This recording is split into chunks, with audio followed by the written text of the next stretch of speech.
জালালপুর গ্রামে রফিক বলে এক ছোট ছেলে বাস করত। তার মা ছিল না। সে খুব দুঃখী। তার বাবা তাকে কোনো কাজ না পারার জন্য বকাবকি করত।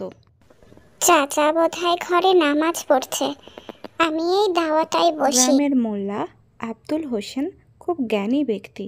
অনেক লোক আসে তার কাছে পরামর্শ নিতে।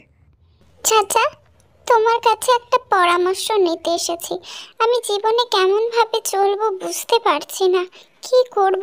চাচা, আমার আব্বু বলে আমি যাই কাজ করি কোনো কাজই আমি ঠিক করে করতে পারি না। সত্যিই চাচা, আমি লেখাপড়াতে ভালো নয়, খেলাধুলাতেও ভালো নয়, কোনো কাজই করতে পারি না, মাঠের কাজও করতে পারি না। তাহলে আমার জীবন কি বৃথা?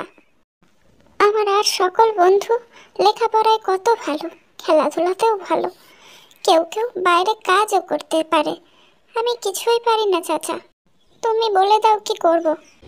বেটা, তুই এত অধৈর্য হচ্ছিস? তোকে একটা গল্প বলবো, শোন। তুই নিজেই বুঝতে পারবি যে তুই কোন পথে চলবি। এক দেশে এক রাজা ছিল। সেই রাজা তার বাগানে প্রতিদিন সকালে ভ্রমণ করত। একদিন বাগানে গিয়ে দেখে তার গাছগুলো কেমন যেন মরা মরা হয়ে গেছে। সব গাছ যেন শুকনো শুকনো লাগছে। বাগানে এসে রাজা আম গাছকে জিজ্ঞাসা করে, আম গাছ, তোমাকে এত বিষণ্ণ লাগছে কেন? মহারাজ, আমি নারকেল গাছের মতো লম্বা হতে পারছি না, আমার সেই জন্যই মন খারাপ। নারকেল গাছ, তুমি এত থমথমে কেন? মহারাজ, আমি আম গাছের মতো এত ফলন দিতে পারছি না, সেটাই আমার দুঃখ। এই যে গুল্ম, তুমি মাথা নিচু করে আছো কেন? তোমার আবার কিসের দুঃখ শুনি? মহারাজ, আমি না আম গাছের মতন ফল দিতে পারি, আর না নারকেল গাছের মতো লম্বা হতে পারি, আর না গোলাপ গাছের মতো অত সুন্দর হতে পারি। আমি কিছুই পারি না, তাই আমার দুঃখ। গোলাপ গাছ, তুমি এত খুশি কেন? মহারাজ, আমি তো জানি আমি গোলাপ গাছ, আপনি আমায় গোলাপ গাছ হিসাবেই লাগিয়েছেন।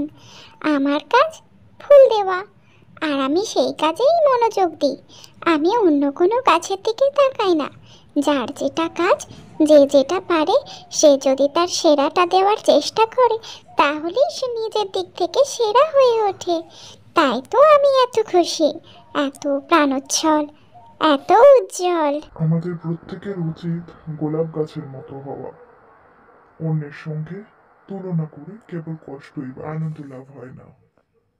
এই গল্পটা শোনার পর রফিক বুঝে যায় রফিককে কেমনভাবে চলতে হবে জীবনে। চাচাকে বলে অনেক ধন্যবাদ তাকে এত সুন্দর উপদেশ দেওয়ার জন্য। সে এবার মন দিয়ে নিজের কাজ করবে। চ্যানেলে নতুন হয়ে থাকলে চ্যানেলটাকে প্লিজ সাবস্ক্রাইব করে দিন। আর ছোট গল্পটি যদি ভালো লেগে থাকে তাহলে গল্পটিতে একটি লাইক করে দিন। ধন্যবাদ।